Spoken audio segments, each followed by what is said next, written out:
Hey guys, welcome back to the Clear Dot Podcast. It is your host, not Andy Stuff, Mike Glover. That's right. Had the opportunity to interview Andy on a podcast talking about his career in Naval Special Warfare, which is pretty rare. I mean, he shoots the shit with me, with Black Rifle, with Joe Rogan, but we rarely get to talk about specifically his career path, why he took it, and the things he went through, including getting shot on target in Iraq. So that's that podcast, which is about to come up next. And you can also find this podcast on the Mike Force podcast. I mean, truly, if you're a loyal listener to Cleared Hot, you got to be listening to Mike Force podcast. Shameless plug. Guys, I want to say a big shout out to Black Rifle Coffee Company, which is the only sponsor of this podcast. You can find all the coffee that you ever wanted and needed, some of the best coffee on the planet, at your local Walmart or your local Black Rifle Coffee. Come out and visit us at Kalispell, Montana's Black Rifle Coffee and get that nitro cold brew.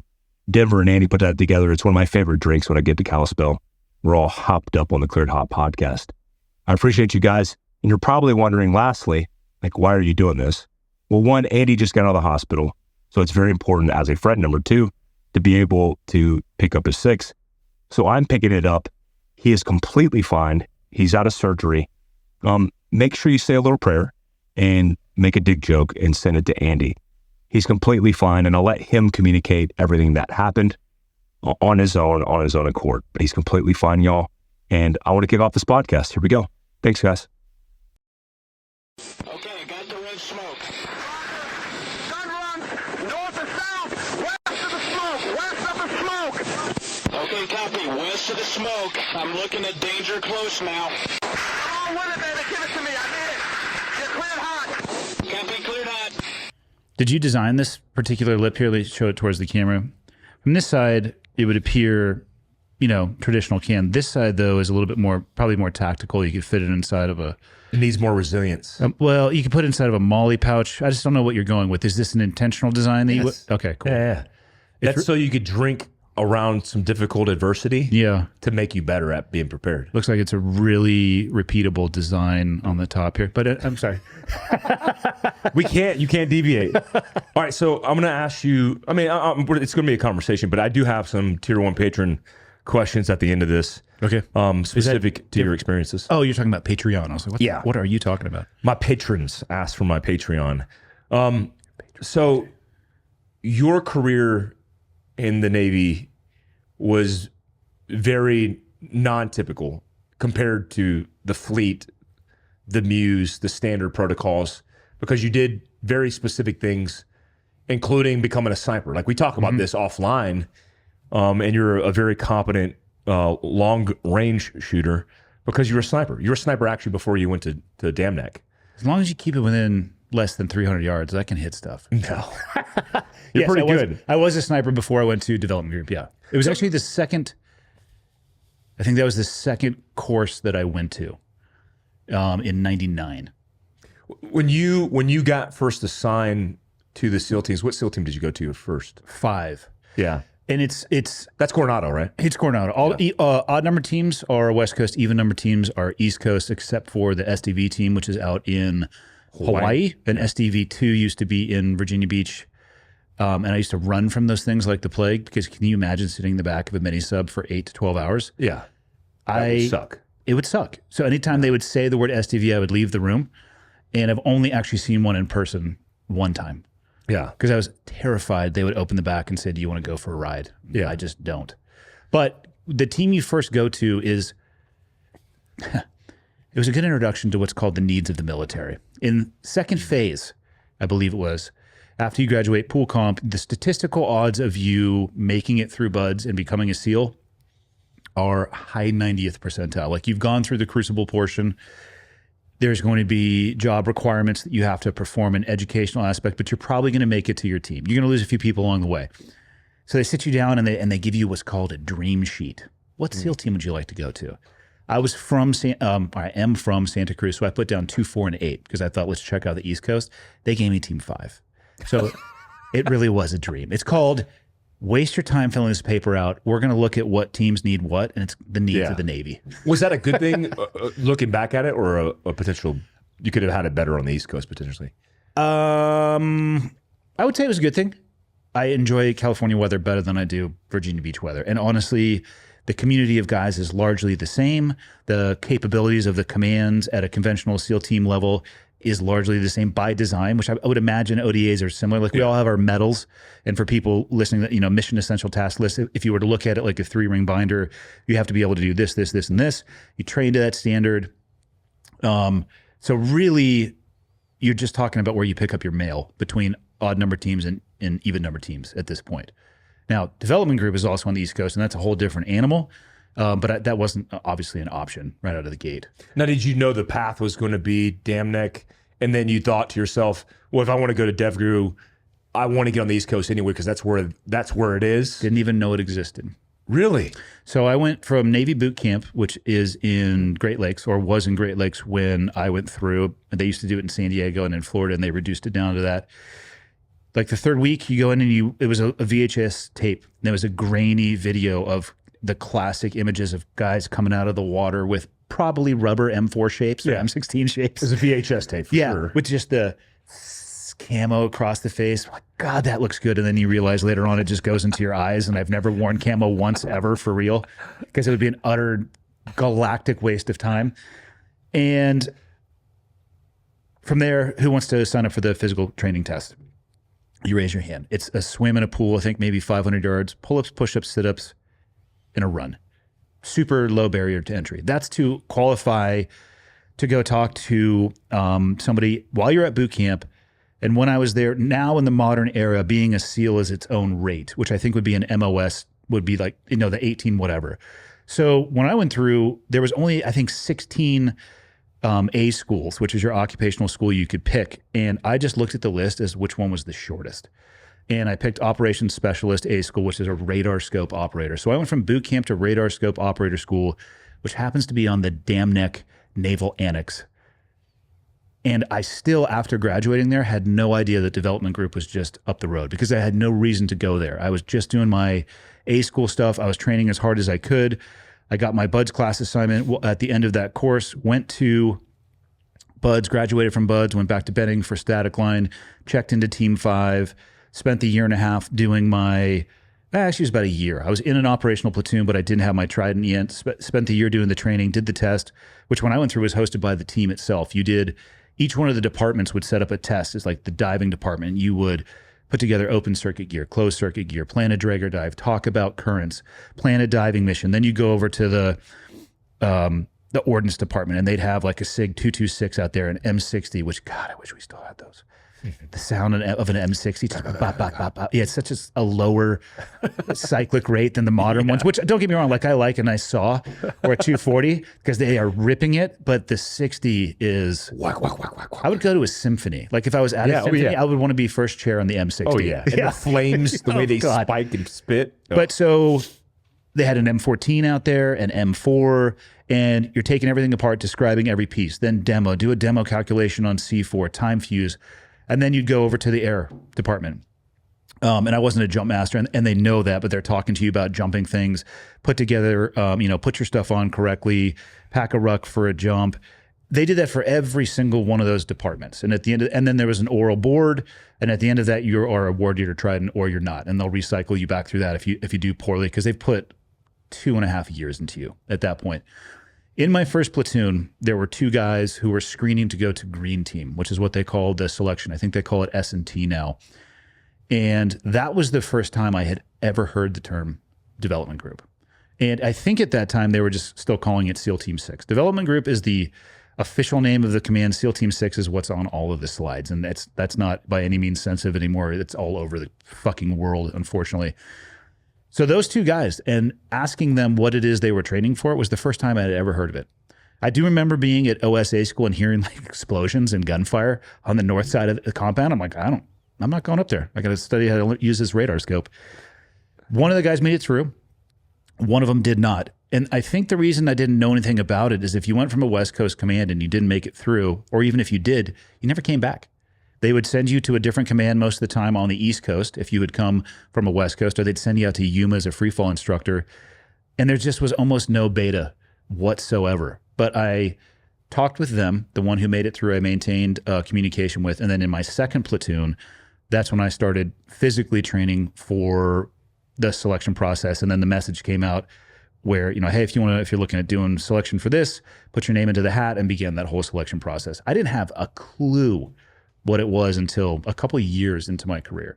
And this was pre 9/11. This is pre like 97, 98, 99. Peacetime. Yep.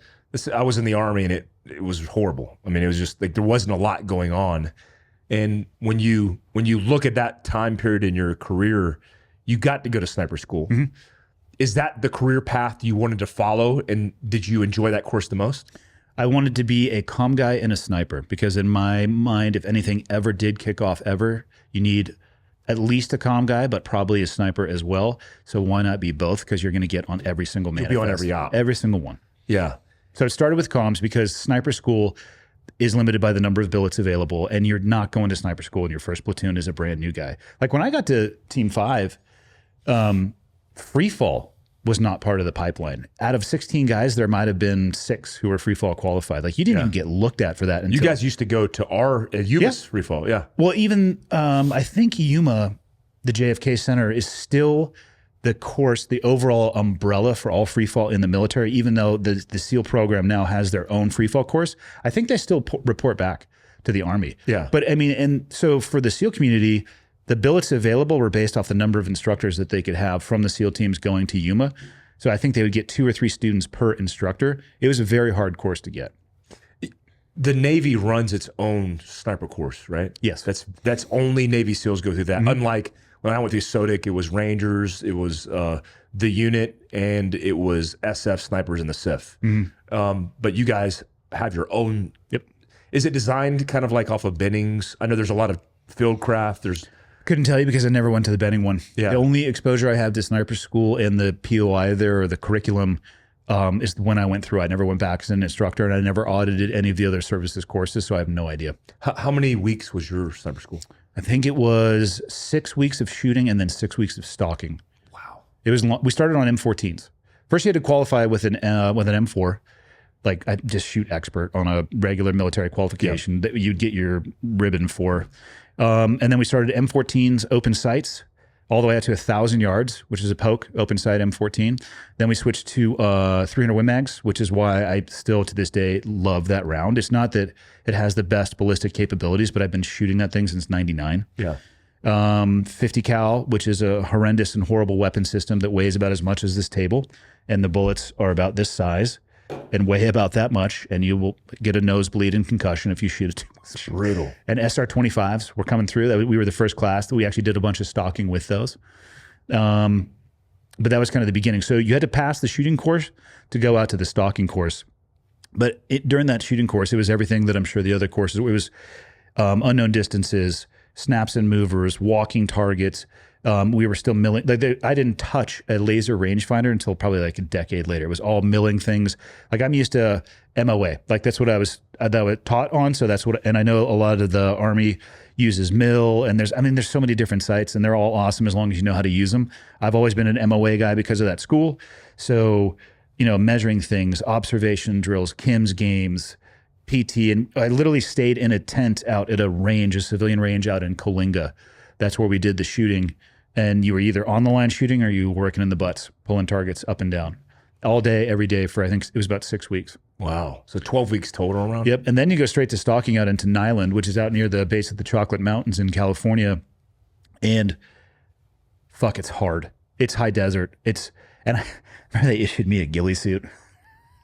I must have spent 3 weekends and probably bought most of the burlap sacks from Home Depot, just shredding them. I looked like Chewbacca. And I remember making it. It was at my in-laws at the time's house, and they had a pool, and I would just sit in the shade under the awning, and I'm just like putting burlap in there. Had I just gone into the sun, I would have seen that it glows. And like crawling around in a burlap ghillie suit, it looks like nothing other than a guy crawling around in a burlap suit. So by the end of the course, all of that shit, I had taken the time to now cut it off, but it was all stalking. So you had to get to, I think it was between 150 to 200 was the range that you had to stalk into. And I'm sure it was the same deal for you guys. Take first shot unobserved. There's 2 walkers out there and generally 2 people at a table about this size. And it was, again, no laser rangefinder, but they'd always have either like the same set of binos up or like a Coke can or something like that you had milled before to learn your distances so you could judge the distance. And so first shot, they'd move a walker to within 10 yards. You'd have to reload, take a second shot. And then if you could get to the third shot with them, they'd be able to, they'd pick up their radio and move it over and put it on you. If you could get if you get through the first 2 before that, I think you would get a 7. And then if you could get to the third shot unobserved, you'd get a 10. And I think you needed an 80% to graduate, something like that. And you had no problems getting through school? It was hard. High attrition, I hear. And yeah, it was equal part. There's people who failed for stalks and people who failed for shooting as well. I wasn't at the top of the class. I wasn't at the bottom of the class. It took a little bit to understand, there's sniper school and like terrain and concealment and cover, and then there's playing the game.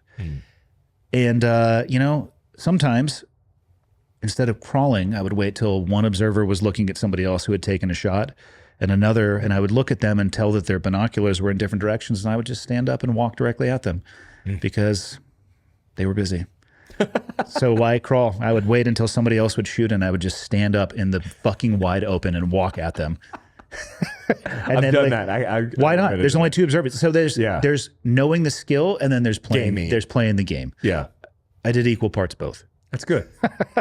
Adapt and overcome. You assessed for Green Team. What year is that? I went through selection in 2002, and that started early in the year. I think we moved out right around Christmas of 2001. So I went through the selection, interview, physical test process in 2001, late 2001, post 9/11.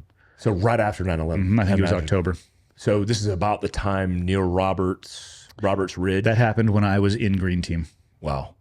You're getting a lot of feedback from, I'm assuming, the field, and you're going through training.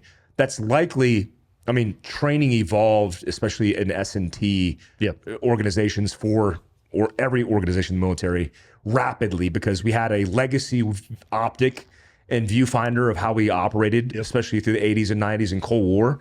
And then all of a sudden, we're in the GWAT, and things are changing almost every single day. How long is Green Team, and were you getting adaptive changes while you were going through training? Green Team, when I went through, was 6 months long, and it was still based off of what I would say is tactics, looking not in the rear view mirror because they weren't paying attention, but the optic forward was changing at the speed of war. We were doing dynamic CQB regardless of the mission set until 2005, which is insane looking back now. Like, let's run into this room as fast as possible for absolutely no reason. There's no compelling reason to do so. There's windows, there's doorways. We could put a hole in the wall if we want to. And it was wild. And looking back now, like, that's not the smartest, but I don't know about the Army community. In the SEAL community, there are often drastic shifts in tactics, but it almost always comes with the loss of life incident. And there was a few specific targets. One of them was my old squadron in Iraq, where there's a guy who was, from my understanding, I wasn't there, sandbagged and laying underneath carpets in the corner. So the guy who first came in through the threshold got stitched up in the head, and the guy tried to come in to pull him out and got some lower pelvis shots and expired in the doorway. And that was about the last time dynamic CQB was advocated for, except for in a hostage rescue situation. Did you get a sense going through that training, because obviously it was different from what you were used to, that you were operating and potentially going to war right after training, and it was going to be very dynamic? You're in nearly the kickoff to war. We were at the high-risk SEER course up in Washington State.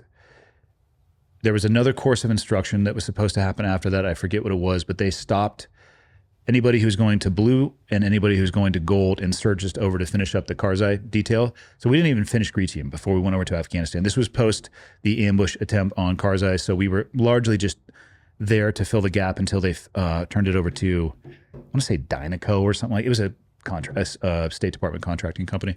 But there was no doubt whatsoever that we were going to jump from the conceptual world of Green Team to the practical world of direct combat. So much so that you got pulled out of training to do a real world op that was required of you guys to do because they needed bodies. They were short on manning, and they were trying to pull Blue back because I think that was the first squadron that had deployed to Afghanistan, and they in the Jort cycle they were getting ready to redo their deployment, and they just needed bodies. Yeah, was the gentleman who earned the Medal of Honor, Britt Slinsky? Brits. Yeah, he was in blue, right? Red. He was in red. Yes. Got it. And that was the Neil Roberts Correct. situation. There was an incident in the Karzai detail where there's a pretty famous picture of a DevGru operator with his shirt off. Pete Kent. And he's got a grenade on his belt. And a lot On of his people- T-shirt tied around his head. Yeah. And a lot of people were like, oh, he's just, because it looks like he's like a model for like DevGru. There's actually shrapnel wounds in his head. It was, right? I think the round traveled around his skull a little bit, essentially, and he was just stopping the bleeding. Stopping the bleed. Yeah. He wasn't just trying to get a tan. He might have been doing both, knowing Pete. Yeah. His brother was my first troop chief in Gold Squadron. Awesome. Yeah. Yeah. So it was a pair of brothers that were there. I was going to ask you specifically about the Karzai detail because you were on that detail. Yep. The tail end. The tail end of Yep. it. How was that, and what were you under or overwhelmed by kind of the situation? Because PSD Sucks. It's a horrible mission set, Yeah. right? Nobody really wants to do it, but it happens, and you get plucked for that. I've been plucked for a couple presidential details. You were on his specific detail. That was a very busy detail. Did you like it? I didn't know any better, really. I mean, in 2002, I was 25. New guy. I was a new guy, one of the younger guys who had been through selection at that point in Green Team. And I mean, we were over in Afghanistan. I had grenades on my belt. I'm got an M4 ready to fucking rock and roll. And I mean, that part's cool, but going out into a town with a dignitary or somebody that you're trying to protect is the worst mission template ever. It's completely reactionary. You can see all sorts of shit happening, or people looking at you and people maneuvering around and doing shit that you don't like, and you just have to sit there and eat it until something happens. And I hated it. I hated the actual job itself. Most of the time we had a building we were staying in. He had the presidential palace, and we would basically walk with him until he got to his office, create a security bubble for him in his office, and walk back. So most of it was that, and that wasn't that bad. But anytime we ventured out or went anywhere with him, it sucked. I don't even remember how long we were there. It was less than 60 days, and then we surged back, and it was immediately prep for OIF 1 in March of 03. So you guys get prepped for OIF 1 and you go on your first rotation. What rotation did you get shot on? My seventh rotation. So you have a cycle of rotations both in Iraq and Afghanistan, or are you focused on Iraq? Back and forth. It was a ping pong. Okay. There was a time where the colors didn't play well. Army, green, Navy, blue, both have their own contingent, among many others, of JSOC. And at the operator level, I always found those people to be fantastic. But I think there was this ingrained tension at the higher levels where people were talking about budget and mission set and all of those things. We were very busy in Iraq for OIF 1, and they surged over another squadron from CAG and that relieved us. And then there was a point in time where CAG was specifically focused on Iraq, and Damnek was specifically focused on Afghanistan, which is stupid because you shouldn't have that level of geographic specificity. And they recognized that, so they started bringing small elements from both, cross-training, cross-pollinating, and cross-deploying. So I was actually with a squadron of CAG when I got shot. That's right. You were attached. Was one of your teams attached? 6 of us. 6 of you guys. Yep. We know some friends that were on that hit as well. There's actually a whole bunch of people that were tied into that. Yeah, like Tom Flanagan, the guy, Eagles and Angels. That's how I met Tom. Yeah. Tyler Gray was on that objective. We shared a hospital room in Launchstool together because we got medevaced on the same bird. Yeah. Let's talk about that. It's a fake name too. Fucking pussy. Tyler. What a convenient name for him. Yeah. Let's talk about specifically that event. What are the moments leading up to you actually taking rounds, and then walk me through the specific moment in which you got hit? So to the best of my knowledge, we were looking for a kidnapping cell. I don't think they had kidnapped anybody at that point. And this is like rear view mirror of 18 years at this point. So what year is this? February 5th, 2005 was the night I got shot. So run the math on that for me. I mean, I've sent you the official quantitative 18 certificate that somebody sent to me in the hopes that it would make its way to you. 19 years this February. This February? I think you mean next February. That's okay. I'll give you a pass on that because that's a calendar thing, not a math thing. Or Chinese calendar. We use Chinese. Of course. Calendar. Yeah. You have the snake, if you know what I mean. So we were after a kidnapping cell, and it was in between Baghdad and Fallujah. And people can go look at it on a map. There's not an overlap, but there's kind of an area in between the two. So we were going off of signals intelligence. We were looking for a particular device. So we had people who specialize in that with us, who I'm sure in your own experience, sometimes they're not exactly sure where it is. So you got to go play hide and seek, find the Easter egg, if you will. So in doing so, we were walking around and somebody came out of I was walking point at the time. And for people listening, that just means I was up in the front of the patrol. That's what I did from the beginning of my second platoon all the way through my time at development group. I was a point man and a lead climber. So I was walking point and somebody came out of a building down a hallway. Or not down a hallway, down an alleyway. And we pursued them into it. I'm pretty sure we shotgun breached a door. And the signals intelligence guy went back to work doing his thing. We retraced our steps, came back, and it was a corner compound at the end of the alley, which we had passed. And I remember that when we passed it, there were no lights on. When we came back, there were lights on, both not external, but internal. The internal lights were on. And it was an L-shaped, it was like if you come up to a normal house, this is me approaching the house. The alley is running this direction. I got up on a ladder and I was holding security on my side of the building.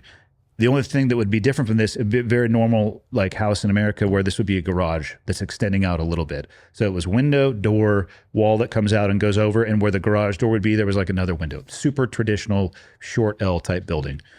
And I sat on that ladder for about 10 minutes and I was looking underneath my nods, and then I would look back through them because you can get the shadow on the nods, or people think that you're actually looking at or like through the tube. And this is one of the things that cracks me up in the movies. When somebody shines a flashlight on somebody and they're wearing nods, they're like, First off, it has an auto shut-off switch, you dumbasses. Yeah. And you're not actually, the light isn't making its way through the tube. You're looking at a little screen, So it's one of the things that cracks me up every time I see that in the movies. But if you look at a light source and everything else is dark, it has like this halo effect. So I was looking underneath it and I'd look, and the blacked out window where the garage door would be, I didn't see anything in there. They determined that was going to be the objective. So it's like, okay, hey, we're going to go over. So I went over the wall and I waited. I almost approached the door, which would have been stupid, but I had that thought and I waited till some more people came up, and I was just going to hold security for the guy putting up a breach. Another mutual friend of ours, and I've talked about it and done a podcast with him, but Sean Evangelista, who owns 30 Seconds Out. He was going to throw a C6 strip on this hollow metal door, also known as Overkill, which I'm a huge fan of. P for plenty. Yeah. Knock, knock. Here we come. Every time. Yeah. This curtain. This door might have opened if we blew on it. Yeah. But let's just put some C6 on this bitch. Tip to tail. We're talking fucking full hinge side. Wow. Yeah, up against.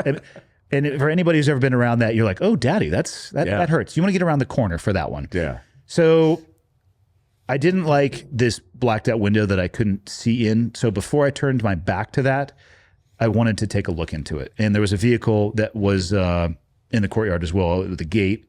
Are you running AVS 6s, like PVS 15s? 15s. Yeah. Okay. Aviation grade PVS 15s. Yeah. They were great. You could see what's in somebody's hand at a couple. A little heavy, but good knots. They were a little heavy, but they were fucking good. Yeah.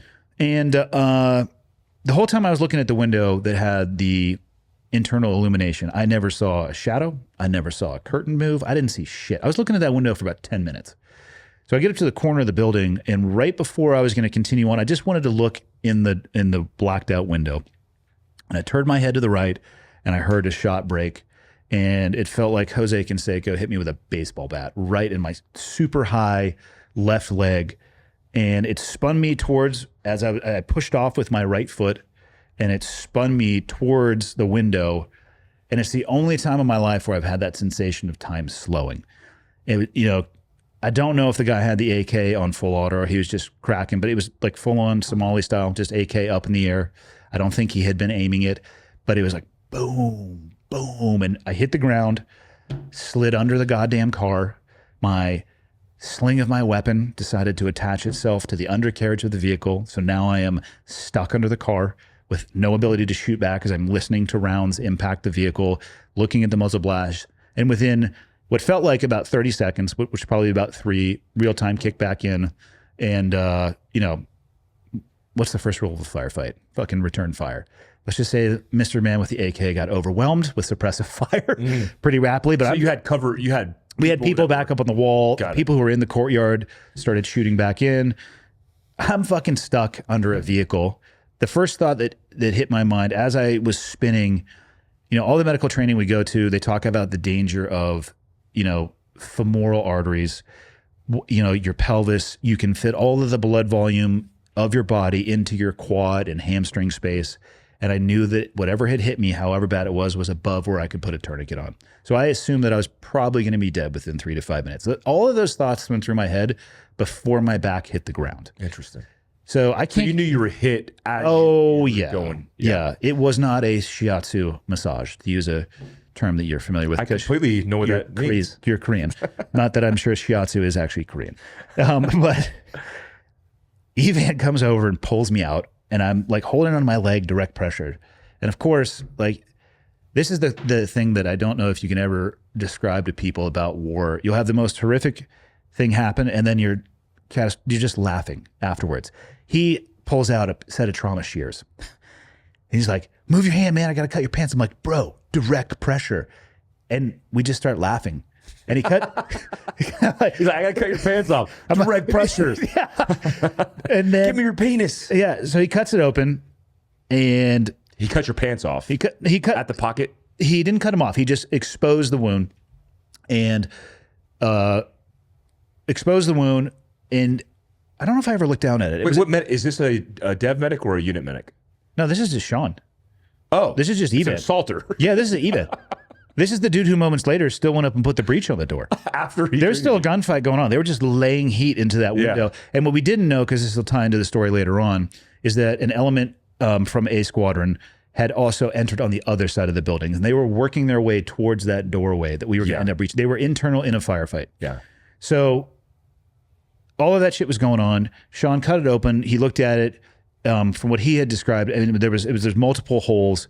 He drugged me out of the courtyard, and then a medic got to me, and they wrapped it up with Curlex, and that was it. Because Curlex allowed the pressure, the gauze, and they just were basically trying to stop the bleeding. Yeah. And I basically sat on the outside with my back up against the near the gate on one of those thick mud walls with my M4, and they went to work. it was weird because all I did was hear it. It was really odd. I was sitting there with my shit, not able to do By it. yourself. There was other people like running about because there was people who were already injured from the gunfight on the inside internal. There's people who took rounds internal. Then a breach goes up, and I hear him saying, send the breach. And the breach goes, and for maybe another 30 seconds, there's a lot of noise. And then it's like, fuck me. And they started bringing in little birds and putting people on it. Tyler's arm damn near came off. There was a guy so close to the breach that it peeled off layers of his ballistic helmet. Like he went blind for about 30 seconds to a minute. Massive concussion.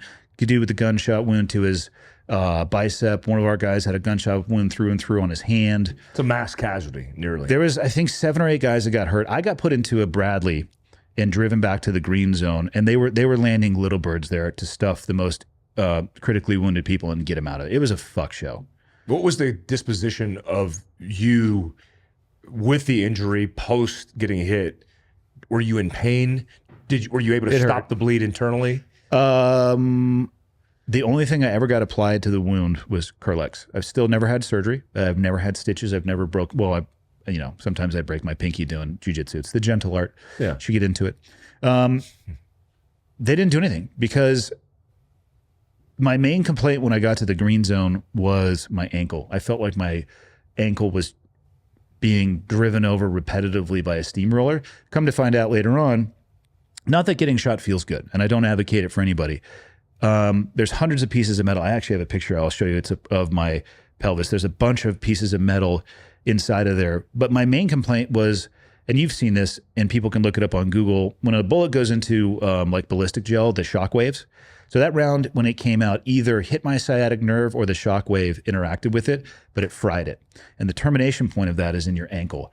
And it fucking hurt. So I thought my ankle was broken. And they, in the Green Zone, they were awesome. They're like cutting my shoe off and getting me imaged. And they come back, they're like, dude, your ankle's fine. I'm like, no, it's not. Let me see your ankle. I will provide to you the type of pain in your ankle that I'm currently feeling in Give mine. me a hammer. Yeah. I'll show you. And then, they juiced me with morphine for the first time there. And this is where my sister and I, which I didn't know at the time, my sister, when she was trying to get her wisdom teeth taken out, they tried to put her under and they gave her the classic countdown from 100. Yeah, well, she got to 0, which is uncommon. Yeah. We have a genetic blood abnormality that processes opiates specifically and some pain medications differently. So it's far less effective. Yeah. So they juiced me with morphine. Like, I need more of that. And they juiced me and they juiced me and they juiced me. And then they brought out a chart and said, this is where you're at for height, weight. If we give you any more, it's going to stop your heart. And it was having an effect at that point, but it was far less. It's a shitty time to find out that you have that type of genetic blood abnormality. But you're going through the pain. You're feeling it. And the doctor, so they imaged me with an x-ray and the guy said, it didn't interact with any bones. Your body will encapsulate all of the shrapnel in calcium. We can try to get it out if you want. And I said, well, how would you do that? And they're like, we'd knock you out. We'd put a tube down your throat to intubate you. We'd put you on your stomach, take a 2-dimensional x-ray because we don't want to give you a CAT scan because they assume that there's ferrous metal in my body. And we would just start cutting and slicing and pulling open and just looking through for the frag. And I said, is there another option? Because that sounds horrible. He said, leave it in. Left it in. Never had a surgery. When the scabs came off, the guy was literally like, hey, when the scabs come off, this was later on in Portsmouth when I was getting follow-on care. They're like, yeah, when the scabs come off, if you're a fan of taking baths, you can take a bath. That was it. Now, what do you, after looking back on everything and assessing what happened on that target that night, what specifically happened when you got shot? What do you think happened as far as the round, where it impacted and how it came in? So the first round hit me, and I'm glad that it did. I think I've showed you the belt that I was wearing that night. So it hit me and it spun me towards the shooter, and I pushed off because the second round traveled down my belt for about 4 inches, and the copper jacket of the round is still melted into my belt. Had it not spun me, that probably would have been a fatal 7.62 by 39 pelvis shot. And I mean, there's just not a lot you can do in the pelvic girdle, as you know. No. And it's not a good way to go. Not that there's a great way to go, but if I had to choose between being shot in the pelvis and the face, I'll take two between the eyes, Alex, for 500. Yeah. So it was,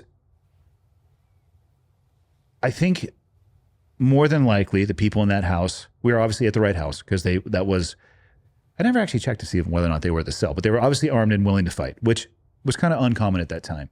Even if they were armed, they didn't want to fight because they knew that if they didn't fight and they threw their hands up, they might live to see another day, at least at that phase in the war. They heard us. I don't think they saw us because of the walls, but they heard us and heard enough to get ready. And when we came back, they were just ready. Yeah. That's really all it was. Yeah. I mean, think about somebody coming to your house. You're going to have the tactical advantage, at least for a little bit. They're going to overwhelm you with firepower and numerical superiority and all of those things. But I mean, I live in a small townhouse right now that we rent in town. I know exactly where I could go and stand and really make somewhere between 6 to 8 people's lives really shitty. They're going to win eventually, but I'm going to take some people with me.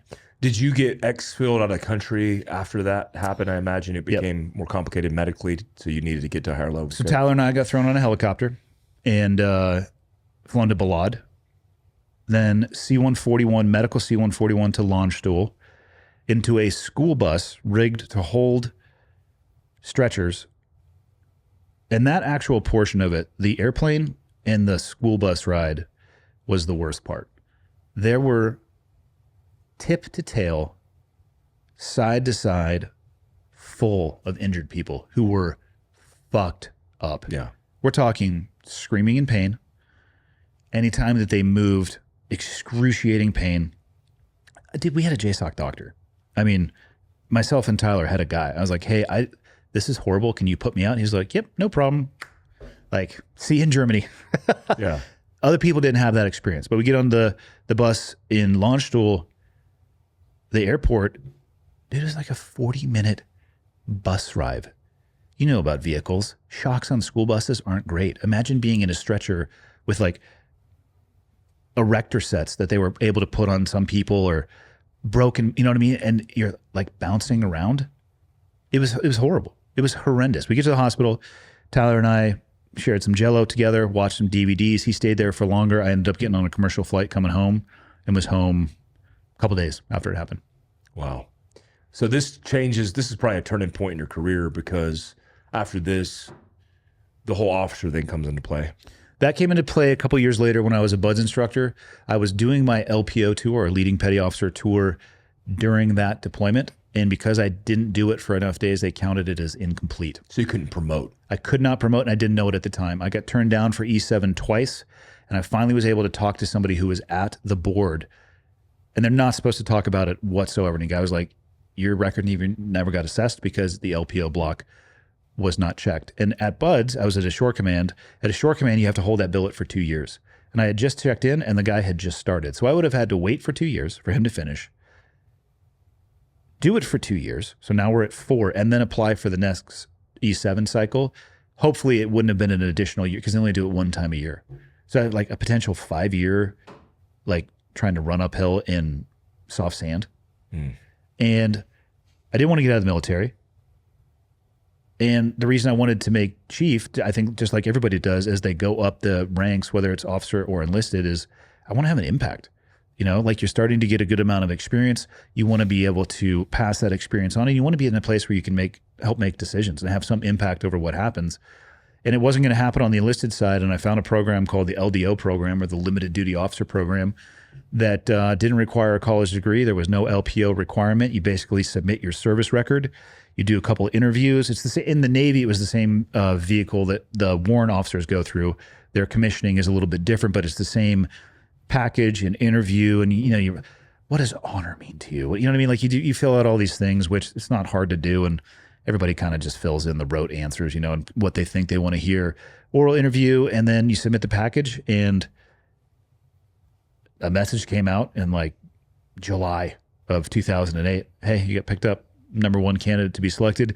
And so the first guy gets commissioned in October, second guy in November, then December, and it goes on. So October 1st of 2008, I went from being an E6 to an O1 with no additional training or understanding how to wear an officer uniform. So you just literally go to like clothing and sales, and I went to the Navy Exchange, and Yeah. I'm going to assume the woman I talked to was your cousin. You can fill in the negative space on that. And genetic related at least. yeah, I said, I'm going to become an officer in October.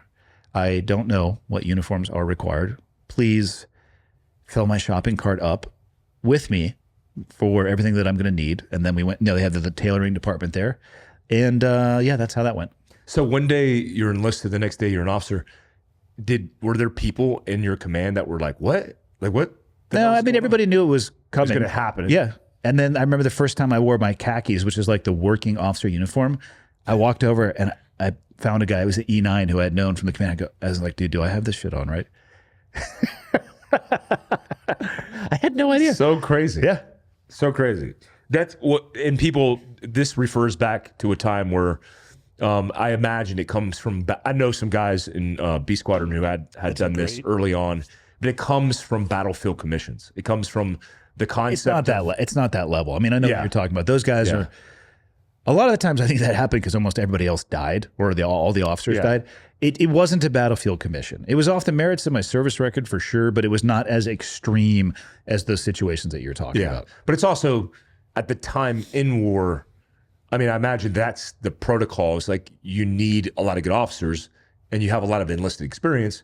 So let's down select the best of the best. I only know three guys total. You're one of them that went through that experience in SOF. Maybe it happened in the Army. I don't know if it happened in big military. So LDOs are line officers, even though it says limited duty officer. I was supposed to be in a training capacity. So my first duty station after that was at SEAL Team 3, which is a 9-iron shot away from BUDS, or at least it was. All the SEAL teams now have been moved.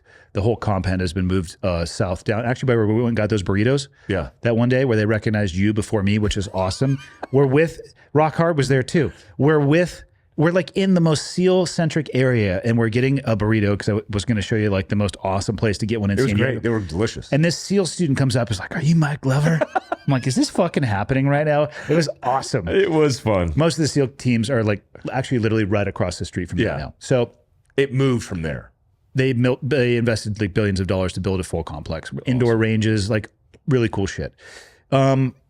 So I go to Team 3. I'm supposed to be the training officer, and they're kind of racking and stacking where the vast majority of the team ended up going to Iraq to include the headquarters unit, and 2 platoons were going to go to Afghanistan. There was already on the radar an issue with the leadership of one of those platoons, the OIC of that platoon, or officer in charge. The AOIC of that platoon, or assistant officer in charge, his wife was pregnant. So he was going to be delayed on coming overseas because he wanted to stay to see his child be born. Totally legitimate. And the military will almost always bend over backwards to accommodate that for people who think that it's just like, no, you always go. Like, and at least the communities that I was involved with, they always tried to make an effort. If the person made an effort to show them it was a priority. If you don't say shit, the military is not going to do shit. Early on in the training cycle, it was identified that there was an issue with this guy. And then of all the people going to Afghanistan, most of them were on their first deployment. And almost none of them, if none of them, had ever actually set foot in Afghanistan. So I was moved, even though I was still the training officer at Team 3, the commanding officer put me into the interim AOIC slot for that platoon. And I did the last few blocks of training with them to just kind of get back up to speed and get to know them. And we get overseas. And I ended up in a tactical leadership position, which is not the design of the LDO program.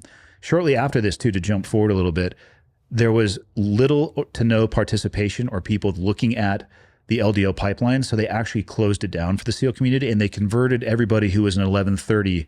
And I forget it was like a 5962 or a 5162. That was the LDO code. A commissioned Naval Academy or ROTC officer is an 1130, and they moved all the LDOs over to becoming 1130. So I would have, on paper or in the digital system, I would have just disappeared into the sea of regularly commissioned officers, all having college degrees. I barely graduated. I'm like, you know me, I'm a fucking idiot, right? So I just would have disappeared into these sea of people with like 4-year degrees, and some of them had like masters or Rhodes Scholars. I'm like, oh God. I literally, my first thought when I found out I got commissioned was, this is proof the military advancement system is broken. If this just happened, we're all fucked. So we get over to Afghanistan, and we were out in the Zabul province, out in a place called Nabahar, and we built the FOB that we moved into. It was remote. It was by, with, and through, but it was also relatively kinetic in nature, and it was awesome. I mean, as an was I an 01? Yeah, I was an 01. My commanding officer threw me a set of lieutenant bars, which is an 03 or captain equivalent. So I was wearing 03 around generally. And then when I would go to meetings, I would grab my boss's like 04 oak leaves. I would put that. It was awesome. Whatever meeting I was going to, I would pick the rank that I was at. Because if you're an 01 at a meeting full of like 05s and 06s, they're like, I'll take 2 creamers with my coffee. And yeah. Oh, yeah. So I'm sitting there like, Scott, I need to borrow your collar device. He's like, yeah, go for it. So it was awesome. Up and down the pay grade as needed. But how I found myself in that place, it was insane. I mean, as an 01, I was carrying my 300 Win Mag, the Javelin clue, and 2 tubes that I had created in a backpack for myself. And I would it would help with the mission planning process, but largely I got to cherry pick the high ground positions I wanted to be in and just lay heat on people that were trying to maneuver around and figure out where their lower level, meaning terrain-wise or elevation-wise, ground elements were. It was Did awesome. you have to act as the ground force commander as well on the From time to time? Yes, yeah. There was a time where Were you giving initials to Cass and just like throwing up? No, but there was a time where I essentially relieved that OIC, and he was sent home within 72 hours. That was part of. It was in an ambush. I remember sitting there. I was sharing a vehicle with the E7. We were in side-by-sides. We put thousands of kilometers on side-by-sides because the IED threat was so high. We actually What year is this? 10. Yeah. So I was there in 10 too. Yeah. Is that Afghanistan? Yeah. I was in Kunduz then. Yeah. One of the first things we did was like a presence patrol in an RG-33 and hit a fucking IED with the roller up front. And we had to sit there for like 4 days for them to come recover this thing. So it's like side-by-sides, only thousands of miles, or well, maybe not miles, kilometers for sure. Probably over 1,000 miles in side-by-sides. I was in a overwatch position, and so was the OIC at the time. And for whatever reason, he surrendered a high ground position that was dominant and went down into the village that we were overwatching. And we had already a guy riding through on. This is the ground force commander who's acting platoon commander. He's the platoon commander who was up in a high ground position, which is a great spot for and there's the ground. one officer per platoon, right? Two. As a commander. OIC, AOIC. Okay, got it. And then the leadership suite would be. What is that? OIC, officer in charge, and then AOIC, assistant officer in charge. Okay. And then there's going to be an E7 or a chief there. That's kind of like the leadership suite for a platoon. Yeah. And then an LPO. That would be your top 4. A guy, what does that stand for? leading petty officer. Okay, got it. Guy had come by on a motorcycle with an AK strapped onto him. He ate a 300 Win Mag round. So people knew that we were there. And an element moved into the village. And for whatever reason, I look up and I see this side-by-side coming down a hill. I'm like, what the fuck? That is the most dominant terrain feature that we have. And he called everybody in, so we collapsed from our positions. And I remember talking to the chief and telling him, like, this is not good. We no longer have eyes up and out in the other direction. And if we stay here like this and don't get the fuck out of here, we are going to get ambushed. And about 5 minutes later, we did. And I remember sitting there looking at the OIC, and I was counting in my head, like 1, 2, waiting for him to make a call. No calls were made. I was like, fuck this. And I just took over and started maneuvering the ambush from my element. So this is post, you're getting ambushed. Yeah, we're You're in an waiting ambush. for decisions. I'm in an ambush watching the OIC And he's not do doing fucking nothing. Ooh, okay. And counted to 5. I was like, that's it. And immediately drove up to a high ground position, identified where we were getting shot from, maneuvered the element out, bounding Overwatch, got to a safe area, got cast in overhead. So you're the assistant in this position? Yeah. Okay, got it. Yeah. Okay. By rank, yes. I was the second in command at that time. And that guy got sent home about 72 hours later. How did that work out? Did you call somebody and say, hey, So- this is what happened? The AOIC had the ability to come back. So I was going to then be pulled as the operations officer, which at first I wasn't super stoked about, but the legend of the Javelin had spread. I remember the first time I shot one at a dude in an observation position, and I was reporting it back down into Kandahar. And I was given, the SALTA-R report, the size, the activity, location, time, actions taken, all these things. It was like one by enemy personnel, reporting on our positions from high ground with an ICOM, engaged with one by Javelin missile. Results are vaporization. The guy One for one. The guy was like, engaged with what? A buddy of mine was in the jock down there. He goes, they were losing their fucking minds. Not that they were mad, but they were like, that's awesome. So I get pulled back to the headquarters element, and I would do a bunch of computer work during the day. But the range on the Javelin is great. And by 2010, our enemy knew the effective range of our weapons. And a PKM will just lob shit in beyond any 7.62 rifle other than, effectively beyond the reach of a 7.62. They can stand outside of our effective range and just lob shit in. And plunging PKM fire is second to me other than indirect mortar fire. It sucks, man. Yeah. It's such a big round. It sounds like, and I made this comment once, and people are like, you don't know shit about ballistics. I said it's like a belt-fed 300 Win Mag. I didn't mean it was a fucking belt-fed 300 Win Mag. It sounds like and feels like. So they would creep into like 2K. And let me just tell you, the Javelin can lock onto you at 2K. It's a fire and forget heat-seeking missile that works all the way down to what I would say somewhere between a 10 to 12-year-old, because I tried and I couldn't get it to lock on. But adults, for sure. And I'm joking about that. I would never aim it at a child. For people out there who are like, you fucking war criminal. Like, I'm joking. Yeah.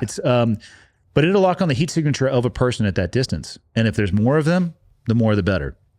So I was able to have some impact, not only on people observing, but people maneuvering and people firing from ranges that we wouldn't be able to do much with. And the other platoon we were with had heard about that. So I started getting sent like mission planning slides. They're like, if we were to invite you, what high ground position would you want? I was like, well, this one right here. And they're like, cool, you're on the manifest. So then I got to double the amount of operations that I got to go on. So I'd do computer work during the day, and then I would load up my, my Jetman backpack at You're night. the designated javeler? Yeah. Just javelin. It was people. basically, I looked like Buzz Lightyear with his little things that go ping, and they would stick out, because I would go all of my kit, helmet nods, all the other shit I needed, backpack on with 2 missiles that I had strapped like this. The clue would flip over the top in my 300 Win Mag, and I would just go get on helicopters. Were you a javelin ace?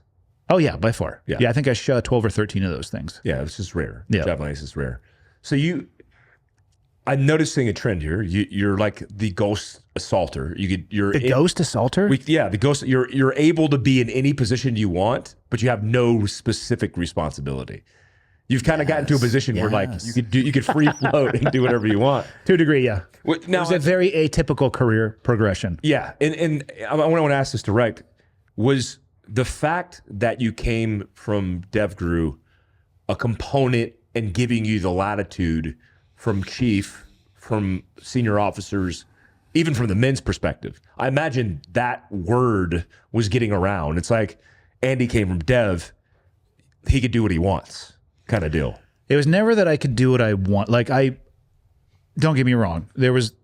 I have always played inside of the rules. And it's one thing that people have always complained about, the rules of engagement are too confining, or the theater specific guidance. I look at it the other way. Okay, this is my hard left and hard right, but I can do anything in between those.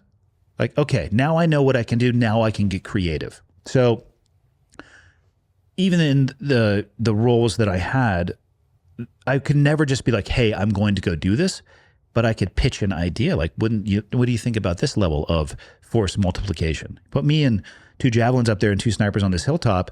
I have a 3-kilometer ring that I can provide security and observation for, as well as I wasn't current at the time, but I had been a JTAC in my career through the comms as well. So I can talk on any radio. I can shoot out there with my 300 mag. I can pull out the javelin and hit both people and equipment. And at that time, I had more combat experience than anybody in either of those platoons. So I think all of that factored in. I don't think it was specifically a dev group thing. Experience it. And I'm not saying that I have a lot of, or had a lot of experience, but in comparison to my peers, I had more than most, if not all of the people that I was there with. Interesting. We talk about this Endeavor focal point where, I think you created the mission set of wanting to allow people to critically think versus telling them how to specifically think. Sebastian Junger's quote, the role of the press is not to tell people what to think, it's to tell people what to think about. Yeah, I love that. And that's something that we've been doing on Focal Point. In fact, we're filming episodes for Focal Point tomorrow, which is going to be awesome. Thank you for telling me that today. I was not aware of that. That's how we roll. It's as easy as a conversation. It is. The Patreon's questions on Patreon, I want to get to those because they're very much like that. They don't, and you speak broadly, especially when it comes to things like leadership. Go. Which we're doing here in like 20 minutes. Yes. Do you have any suggestions for developing leadership? It says 11-year-old, but let's just go with young men. How do you develop leadership in young men? Yeah, people aren't going to like this answer because it's really hard. You have to model the behavior you want to see from them. And if you look at the most influential people in your life, or if you are a parent and you don't recognize the power of that leadership position, you're already at a disadvantage. I mean, I look back, I learned the vast majority of the lessons, had my true north oriented early on in my life, before the military. The military refined it for sure, but the examples of hard work and integrity and communication on a job site, that came from my dad. But the ability to, how to have a conversation between a man and a woman, or a loving relationship, or showing affection, or dealing with adversity, or things that you don't agree on, and being able to communicate and grow and evolve, that came from their interaction. And I don't think there's a course that you can send an 11-year-old to, because they're in school every second that you are around them, and they're watching you. Do your kids know any bad words, Mike? A lot. Have you sat them down and been like, just so you know, when you stub your toe, what you should say is motherfucker, because that's what my daughter does when she stubs her toe. Never. From the age of 3. Yeah. I wonder where she learned that from, though. Not from me, because I don't ever swear. It was my ex-wife, of course. She was a terrible role model. Also a joke. Everybody, you don't need to fuck. You don't need to send her a clip of this. I'm joking. Parents are the most valuable leadership role that there is. By example. By example, because the kids don't have a processing ability of sitting down and going through a point of instruction or a POI. They're not interested in doing that. I don't think they have the processing capability, but think about all the micro lessons that you can teach them. And that starts with you having a really good understanding of who you are, and at all times an understanding of how you are behaving in front of them, because they're listening to everything, they're watching everything, and they're ready to mimic your behavior. Very good answer. Thanks, Adam, for that. Omar asked, this is very specific to Brazilian Jiu-Jitsu. Do you think Renee's Gracie Online BJJ University is good enough to learn basics. Did you say Renee? Is it Rener? No, he put It's Henner. Yeah, it's Henner. That's not how you. Yeah. Yeah. If there would be an R in there, it's Henner Gracie. Yep. Is good enough to learn BJJ basics or entry-level fundamentals to stay alive in the real world. My current work schedule and location doesn't lend itself to getting on the mat. My girlfriend is more than willing to be a training partner to do it that way. Let's work this question backwards. Do not use your girlfriend as a training partner whatsoever. In jiu-jitsu especially. Yeah. My wife is a fucking badass on the mats. She's a 3-stripe black belt, which it's uncommon for a woman to achieve a black belt in jiu-jitsu. 3 stripes means she's been a black belt for 9 years. Her next stripe will be 5 years from now. So it's 3 in between each, and the next one, her 4th, will be 5. We roll, and I recognized once because I beat her. And as that was happening, I could see in real time the impact that it was going to have on my personal life. And it's not worth it. I realized, oh no. And You saw it coming. Oh, fuck. Like chess. Don't do it. And it can be tough. We get in arguments sometimes after we roll. I am bigger than her. I am stronger than her. I have been an athlete my entire life. Jiu-jitsu is not magic. It has to take into account everything else that you bring to the table. I can give her a hard time. She doesn't like that. She's been training for a lot longer than me. We have found ways to sometimes successfully navigate that. And that means I'm not allowed to win. We just kind of go back and forth, and I leave it at that. Use with caution significant others as training partners. Yeah. So let me help you help yourself. Now, okay, on the jiu-jitsu front, can you learn if you're going to give me a binary option of I can't train or I can only do it online or instruction online absent a coach, I'm always going to tell you to train online absent a coach. I don't think, and I've only been doing jiu-jitsu for 5 years, so I'm not an expert. I'm not a coach. I'm not a black belt. Something is better than nothing, but videos are a tough medium because you can't feel what it is they're trying to show you. One of the most valuable coaching tools that I've ever been able to be given is when a coach talks about something, and if you have a question, they come demonstrate it on you.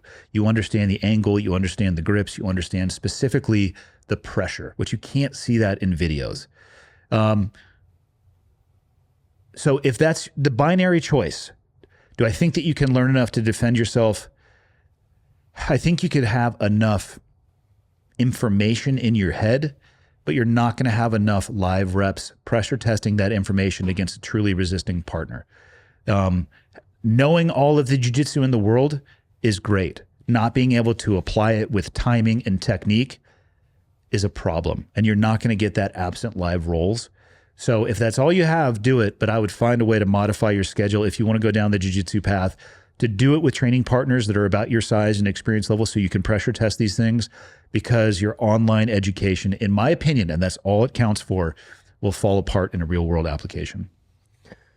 Xavier says, what have been some of your personal challenges during your journey after the military? And how are you able to overcome some of these challenges? Thank you. Hardest thing I've ever done in my life was go through my divorce. It was the roughest 2-year time period of my life. It had a physical impact on me that was probably worse than anything that happened collectively in my military career. It was the lowest point in time of my own self-worth, my value as a human being, my value as a parent. I questioned everything about myself. It fucking sucked. And I went back to, I've talked about this in some of the leadership seminars that we have done. And one of the key things that allows people to make it through selection processes, specifically BUDS, is that they just break down their massive goals into super small digestible chunks. And in BUDS, that could be make it through the day. In Hell Week, that could be make it through to the next meal, or make it to the next hour, or make it through the next evolution. But there were times in the middle of that divorce where I'm like, you know what? I'm just going to try to make it through the end of this Zoom call. And then I'm going to try to see the sun go down. And you know what? I hope tomorrow is a better day. If I would have started looking at how long am I going to be able to do this, and how much more do we have to do, and what's this going to cost, it would have absolutely destroyed me. It was hard enough. So I defaulted back to breaking up massive goals into digestible chunks and only focusing on that next chunk. What specifically helped you out of that? Were there certain very specific things that did that?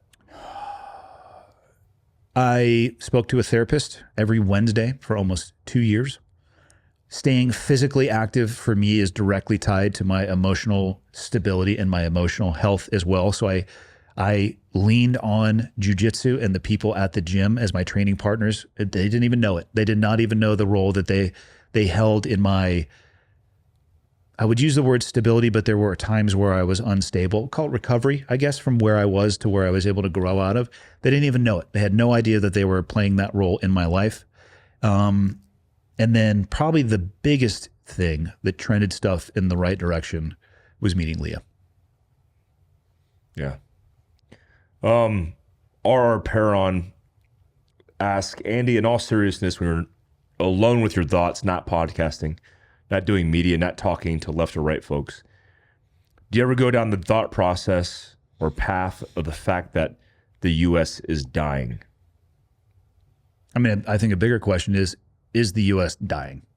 I don't think it is. I mean, you've known me long enough. I don't hold different opinions off air than on air. You know, whether we're creating content or doing something in front of a classroom that we're getting ready to do here at your HQ in Provo, or a podcast, or we're at sharing an Airbnb somewhere before an event. Like we are good at the thoughts that we have, or the thoughts that we have. It doesn't change whether or not there's a red light flashing somewhere.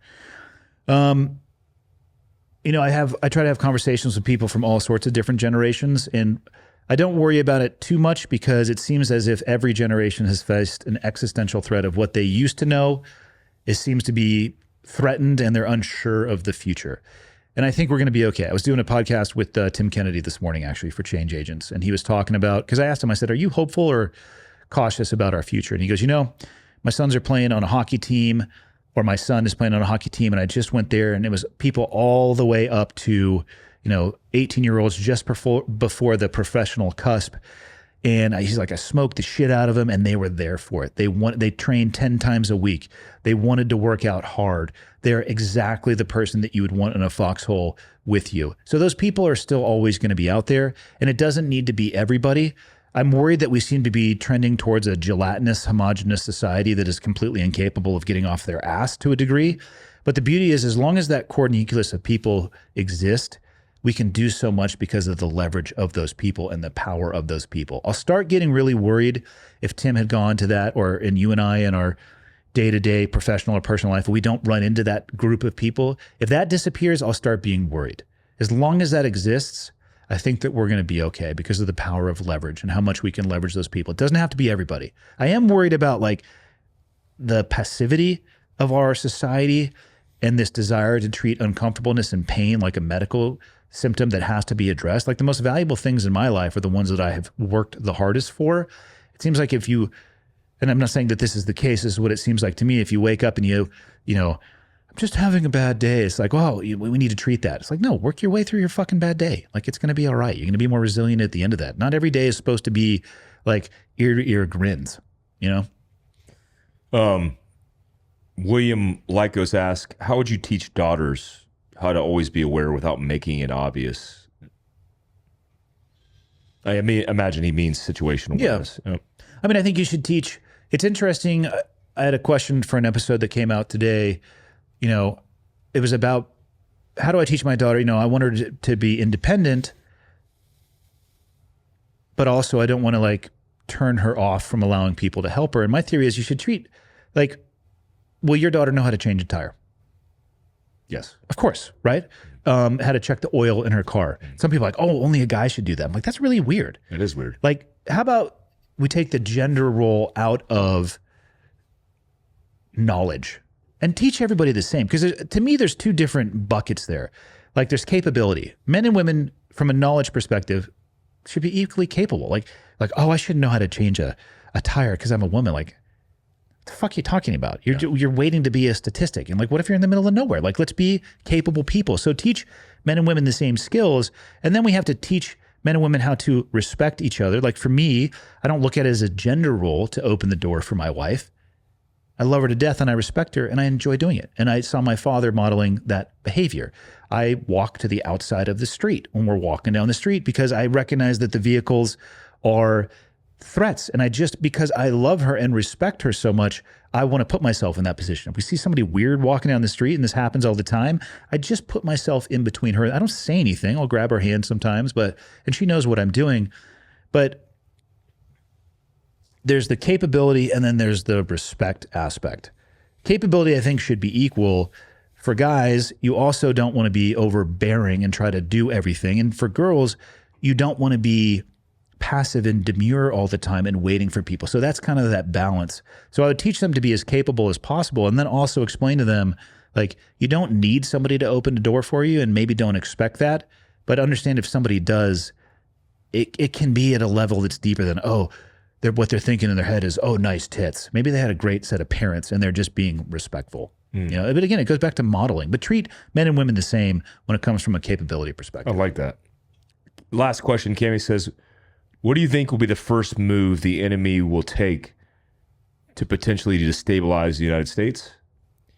EMP, question mark, then synchronized attacks nationwide, or just major states? How do you think that will unfold? Like unrest, worst case scenario. They've already done it. They divided us. I think this country is the most divided I've ever seen it in my 46 years on planet Earth. We can't even agree at this point and find any common ground on most issues. So we're spending so much time looking inward, arguing about who we are and what we stand for, and far little time looking external. I don't think they need an EMP. You think that was part of the plan? I think that there are nation states out there that disagree with our way of life, and they will do anything that they can to interrupt that. But why invest all of your money into a military power or nuclear bomb program or all of these things when you could sit down with 100 people who are really tech savvy, leverage AI? I mean, how many people get all of their information and social interaction from this anxiety cube? And it's not that, that I think somebody sees an Instagram video and then is like, God damn it. And they pick up a battle axe and they want to go like, I'm a conservative, I'm going to go kill a liberal. It's not that. But I think it's micro nudges.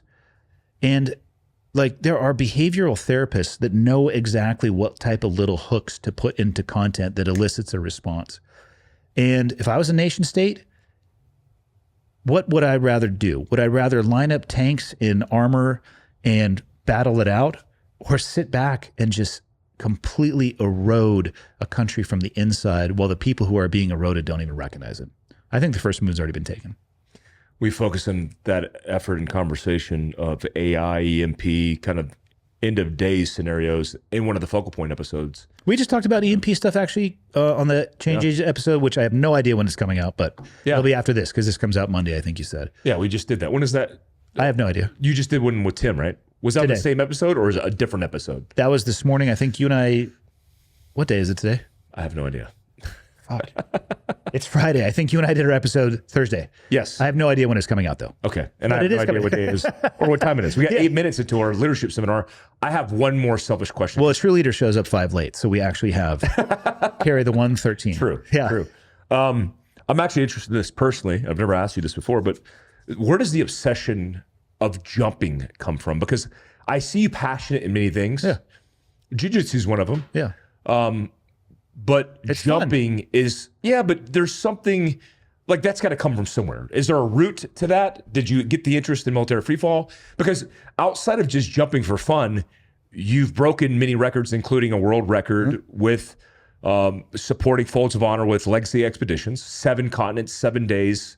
And you guys did it in 6 days. 6.5, yeah. 6.5 days. And then also world record jumps for wingsuit flying. And you base jumped. And done where does that come from? Where you hate the water, you seem to love Oh, yes, the I do air. hate the water. My original desire to get freefall qualified was an absolute disgust and distaste for static line jumping, because we would get a C-130 and the static line dudes were on the port side of the aircraft and the freefall dudes were on the starboard. The freefall guys were happy and hooting and hollering and having a good time, and the static line dudes were wrapping their ankles, knees, necks, elbows, wrists in fucking tape and ice. And getting medevac And off the drop. screaming medic from, as you hear people in freefall canopies like, oh, it's so awesome. Did you see me? I saw you. It was so good. I saw you seeing me. And that was my initial, I'm like, fuck this. So I went and got civilian qualified first and ended up challenging the military course. I just always really liked it. It's just fun. I enjoy it. It's really cool to be able to, manipulate your body into 3-dimensional space. And then I had the opportunity to pursue all the air qualifications when I was at development group. So I got every air qualification the military has to offer, and just really enjoyed it. There's not like a deep, this is filling a hole for me. I just, even from my very first jump, damn, this is awesome. And for some people, that's the way it is. Like it is, like the jujitsu bug will bite them, and others, I totally get it, who are like, yeah, this is kind of okay, and this is what we do from get to A to B, but whatever, I'm going to go do something else. So I don't really have a super deep answer on that one. It's just something I always enjoyed. Very interesting. Yeah. Especially like usually are bigger guys. Like, I mean, me and you were nearly the same size. It's like I in static line ate shit every time I jumped. Correct. And in free fall, I also ate shit. That's because you're not good at it. I'm not good at canopy control.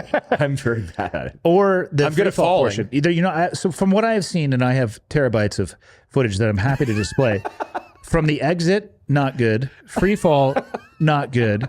Pole sequence, questionable. Canopy control, not good. But let's compare me with Mike Sorelli. He's worse. He's yeah. Or maybe Evan Hafer. Evan Hafer is not the fondest. Not great either. I also have some video of him really rolling up the windows, doing some little midget kicks. They don't work, My favorite is one that you just filmed with Tim Kennedy. And it was like a perfect exit off that helicopter. Yeah. And then he just kind of I'm just laying on my back, just filming him with my arms crossed, just laying back on the air mattress. And as soon as I saw he was going to go, he recognized he was going to go over too. He was like, God damn it, he's got a GoPro on. he went to punch the air and yeah, and it just doesn't work. Low airspeed exits are tough. You just got to relax. All right, Andy Stump, Cleared Hot Podcast. You're doing a special edition of Cleared Hot, or is it a different kind I don't know. I'm just, when issues come up that I want to take a few minutes to talk about, I think I'll probably keep it under that banner for a while. I don't know what necessarily the name is going to be, but I enjoy doing it. I enjoy the thought process of seeing something, thinking my way through it. And really at the end of the day, I love that Sebastian Junger quote, just don't tell people what to think about. Don't tell people what to think. Tell them what to think about. And it's just, here's some other food for thought that's not based in a left or a right or religious or not, because I don't really care what people's beliefs are in that matter. Live your life however you want to live. And here's maybe an opposing opinion that's not based in trying to manipulate your behavior. Yeah. Looking forward to that in 2024. Focal Point. Check it out. I'll link it down below as well. Also, all of Andy's stuff if you're hearing Andy for the first time. I appreciate you. Thank you. Yeah. Yeah. Thanks, guys. Cool.